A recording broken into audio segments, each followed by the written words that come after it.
एक बार की बात है, इंसानों की बस्ती से दूर एक जंगल था जिसका नाम था नंदनवन। इस वन में हर तरह के पक्षी पाए जाते थे जो आपस में बड़े ही प्यार से रहते थे, और वो इसलिए क्योंकि यहाँ राजा जिगरबाज का राज था। कौन सा जानवर कब और कितना शिकार करेगा या पेड़ों से फल तोड़ेगा, ये सब जंगल के राजा जिगरबाज ने तय किया हुआ था। और जंगल का हर पक्षी राजा के बनाए नियमों को मानता था, सिवाय एक को छोड़कर। क्या बात है, भूख नहीं लगी क्या? भूख तो इतनी लगी है रे कि एक ही बार में तुझे पूरा का पूरा चबा जाऊं। ऐसा न कहो सरकार, मुझ मरियल को खा के क्या पेट भरेगा आपका? और वैसे भी मैं तो आपका दास हूँ, है ना? बस इसीलिए तो अब तक जिंदा है तू, वरना कब का मेरे पेट में चला जाता। जा जरा जाके कुछ पकड़ के ले आ मेरे लिए, और सुन, कुछ ऐसा पकड़ कर लाना जिसका गोश्त जरा मुलायम हो। 2 दिनों से ये दांत बड़ा दर्द कर रहा है। मेरे सरकार, मैं आपका काम तो कर देता, पर तू मेरा काम नहीं करेगा क्योंकि तू एक नंबर का डरपोक है ना? और वैसे भी तू क्या शिकार करेगा, तू तो है ही पैदाइशी उल्लू। ना सरकार, ऐसा ना कहो। मैं भी बड़ा खूंखार हूँ, वो भी बचपन से। पर वो क्या है ना कि जंगल के नियम तो आपको पता ही है, तो मैं। बस चुप हो जा, आगे कुछ मत बोलना। जंगल के नियम? अरे सब बकवास एकदम। मुझे भूखा मारने की साजिश है ये उस जिगरबाज की। एक बार लड़ाई में मुझे हरा क्या दिया, सोचता है पूरे जंगल में सबसे ताकतवर है। असल में तो वो मैं हूँ जो इस जंगल का राजा बनने लायक है। हाँ सरकार, ये तो बिल्कुल सही बोले आप। वैसे कब राजा बन रहे हो आप इस जंगल के? बहुत जल्द, तू बस देखता जा और चल मेरे साथ।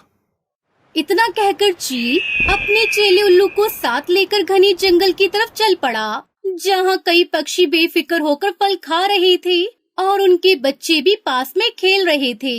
शिकारी चील झाड़ियों के पीछे छुपकर बैठ गया। चिड़िया के छोटे से बच्चे पर उसकी नजर थी। सरकार, ये तो बच्चा है, इसे मत मारो। इसमें तो ना आपका पेट भरेगा और ना मेरा। मतलब कि वो देखिए ना, वही पास में इसकी माँ भी तो है, उसे पकड़ लीजिए, कसम से मजा ही आ जाएगा। चुप कर, अभी बताया ना तुझे मेरे दांत में दर्द है, और वैसे भी मुझे हमेशा से नरम मांस ही पसंद है। लेकिन सरकार, ये जंगल के नियमों के खिलाफ है। आप किसी बच्चे का शिकार नहीं कर सकते, भूल गए क्या? कुछ नहीं भूला मैं, और तू भी ये मत भूल कि तू मेरा चेला है, उस जिगरबाज का नहीं जो तुझे उसके बनाए नियमों की इतनी चिंता हो रही है। चल अब चुपचाप मेरे पीछे खड़ा हो जा। जब मैं आगे बढ़ूं तो मौका देख के तू भी एक बच्चा उठा लेना अपने लिए, समझा? दुश्शील की सरपरस्ती में उल्लू भी बगावती हो गया था। वो भी जंगल के नियमों को ताक पर रख कर चिड़िया के बच्चों का शिकार करने को तैयार था। वहाँ खड़े लगभग सभी पक्षी ने चील और उल्लू को देख लिया था और उन दोनों के इरादे समझ गए थे, लेकिन किसी में भी शिकारी चील को सामने से जाकर रोकने की हिम्मत नहीं थी, सिवाय टुनटुनी चिड़िया के, जो कि बहुत बड़ी और ताकतवर तो नहीं थी, लेकिन सभी पक्षियों के प्रति उसकी ममता और प्यार के चलते जंगल के सभी पक्षी उसे टुनटुनी मौसी कहकर बुलाते थे। टुनटुनी ने जैसे ही चील को चिड़िया के बच्चे की घात लगाई देखा तो फौरन चील के सामने जाकर खड़ी हो गई। टुनटुनी चिड़िया के ऐसे करने की वजह से चिड़िया के बच्चों को वहाँ से भागने का मौका मिल गया, और ये देखकर शिकारी चील बिल्कुल खुश नहीं था। तेरी इतनी हिम्मत मेरे और मेरे शिकार के बीच में आती है? हट जा सामने से, वरना। नहीं शिकारी चील, तुम ऐसा कुछ नहीं कर सकते जो इस जंगल के नियमों के खिलाफ है। तुम्हें शिकार करना है तो अपने इलाके में जाकर करो, और जो पक्षी तुम्हारे लिए तय किए गए हैं जाकर उनका शिकार करो। ना तो ये जगह तुम्हारी है और ना ही यहाँ के पक्षी। अच्छा, तो अब तू मुझे बताएगी कि मेरा इलाका कौन सा है और कौन सा नहीं? मत भूल, तू सिर्फ एक नन्ही चिड़िया है, तू वही बनकर रह, समझी? ये सब मानते होंगे तुझे अम्मा, पर तू मेरी अम्मा बनने की कोशिश मत कर, समझी? मैं तुम्हें वही समझाने की कोशिश कर रही हूँ जो सही है, बल्कि गलत तुम कर रहे हो। अगर तुम नहीं माने तो हम सबको मजबूर होकर राजा जी से तुम्हारी शिकायत करनी पड़ेगी। तुझे क्या लगता है मैं उस जिगरबाज से डरता हूँ क्या? जा, जिससे जो कहना है जाकर कह दे। मैं भी तो देखूं कौन मेरा क्या बिगाड़ लेता है। चल अब हट मेरे रास्ते से, मुझे उस चिड़िया के बच्चे का शिकार करना है। नहीं, मेरे रहते तुम उस बच्चे को छू भी नहीं सकते। उस तक पहुंचने से पहले तुम्हें मेरा सामना करना होगा।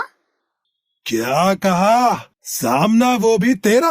अरे तू मेरे सामने कितनी देर टिकेगी हैं? बोलने से पहले जरा सोच समझ तो लेती। चल अब हट यहाँ से, मेरा समय बर्बाद मत कर। बीच में बोलने के लिए माफी सरकार, पर मुझे लगता है कि आपको इस खाने को ऐसे ही नहीं जाने देना चाहिए। ये बड़ी सबकी अम्मा बनी फिरती है। इसने आपके सामने खड़े होने की हिम्मत की है, तो इसकी सजा तो इसे मिलनी ही चाहिए। क्यों ना शाम इसे की दावत उड़ाई जाए। और जरा गौर से देखिए, ये टुनटुनी माँ बनने वाली है। सोचिए, इसके ताजे नरम अंडे कितने मुलायम और स्वादिष्ट होंगे। अरे हाँ, ये तो मैंने सोचा ही नहीं। सही बोला उल्लू। जब सामने इतनी बढ़िया दावत हो तो फिर उस चिड़िया के बच्चे के पीछे क्यों मेहनत। इतना बोलकर शिकारी फौरन टुनटुनी चिड़िया की ओर लपका, लेकिन वो टुनटुनी को कुछ कर पाता उससे पहले ही वहाँ मौजूद सारे पक्षी उसके और टुनटुनी चिड़िया के बीच आ गए। ये सच था कि वो सब शिकारी से डरते थे, लेकिन अब सवाल टुनटुनी चिड़िया की जिंदगी का था, जिसे जंगल का हर पक्षी बहुत प्यार करता था। इसलिए टुनटुनी को बचाने के लिए सभी पक्षी चील के सामने आकर खड़े हो गए। शिकारी चील बार बार चिल्लाता रहा, कोई भी पक्षी टुनटुनी के सामने से नहीं हटा। आखिरकार शिकारी चील को वहाँ से खाली हाथ ही लौटना पड़ा, लेकिन ये हार शिकारी चील से बिल्कुल भी बर्दाश्त नहीं हो रही थी। अब तो वो हर हाल में टुनटुनी चिड़िया उसके अंडों का शिकार करना चाहता था। छोड़िए ना उस टुनटुनी को, यहाँ जंगल में और भी तो कितने पक्षी हैं। और रही बात बच्चों की, तो वो भी खेलते खिलाते मिल ही जाएंगे। नहीं, अब तो मेरी भूख तभी मिटेगी जब मैं उस टुनटुनी के अंडे को इस दुनिया में आने से पहले ही चबा जाऊंगा। जाके वो टुनटुनी कहाँ और किस वक्त मिलेगी सब पता कर। ठीक है सरकार। उल्लू बेमन से टुनटुनी के बारे में पता करने चला गया और फिर कुछ ही देर बाद सरकार, वो टुनटुनी चिड़िया, उसे मैंने अभी देखा। आपके इलाके की तरफ ही गई है सरकार, वो भी बिल्कुल अकेली ही। अच्छा, ये तो बढ़िया है। शिकार खुद मेरे इलाके में चलकर आया है। चल फिर आज बढ़िया दावत होगी। इसके बाद शिकारी चील और उल्लू दोनों तरफ चल दिए। कुछ ही देर में टुनटुनी इन दोनों को नजर भी आ गई। वो वाकई बिल्कुल अकेली थी और ये शिकारी चील के लिए अच्छा मौका था। तो आखिर पकड़ में आ ही गई तू। ये मेरा इलाका है, यहाँ कोई नहीं आएगा तुझे और तेरे बच्चों को मुझसे बचाने। बोल, अब तेरी जुबान पर ताला क्यों लग गया? जानती हूँ कि अब तुम मुझे और मेरे बच्चे को खाकर ही रहोगे, लेकिन सुनो, मुझे बस कुछ देर की मोहलत दे दो। वहाँ एक छोटा बच्चा है जिसे चोट लगी है। मैं बस उसके घाव पर ये जड़ी बूटी लगा दूँ, उसके बाद तो मुझे शौक से खा लेना। क्या कहा? बच्चा? वो वहाँ एक और बच्चा है? वाह वाह वाह, लगता है आज वाकई मेरी किस्मत बहुत अच्छी है। ए उल्लू के पट्टे, तू यहीं रुक, इसे कहीं जाने मत देना, तब तक मैं उस बच्चे को पकड़ कर लाता हूँ। इतना कहकर शिकारी चील फौरन उस ओर गया जिधर टुनटुनी ने उस बच्चे के होने के बारे में बताया था, लेकिन असल में उस बच्चे को देखकर चील के होश उड़ गए। वहाँ एक छोटा सा चील का बच्चा था और असल में वो शिकारी चील का ही बच्चा था जो एक बार मेले में खो गया था और उसे वाकई बहुत गहरी चोट लगी थी।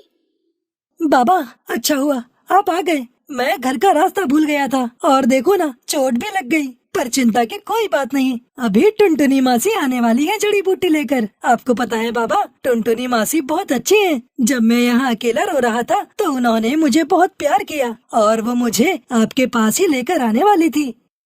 शिकारी चील के पास कहने को अब कुछ नहीं था।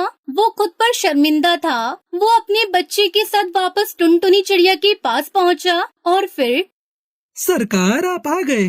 अरे वाह, छोटे सरकार भी साथ आए हैं। चलो अब मिलकर दावत उड़ाएंगे इस टुनटुनी और इसके बच्चे की। नहीं, पीछे हट, मैं गलत था और जंगल के सारे पक्षी सही थे। ये वाकई सबकी माँ की तरह है। इसने मेरे बच्चे की जान बचाई। मैं इसका शिकार करने वाला हूँ, ये जानते हुए भी मेरे पास ही आने वाली थी, सिर्फ मेरे बच्चे की खातिर। सच में टुनटुनी, तुमने मुझे सिखा दिया कि खुद के बारे में सोचने से पहले दूसरों के बारे में सोचना ज्यादा बड़ी बात है। अब शिकारी चील भी बाकी पक्षियों की तरह जंगल के नियम मानने लगा और फिर सब ठीक हो गया।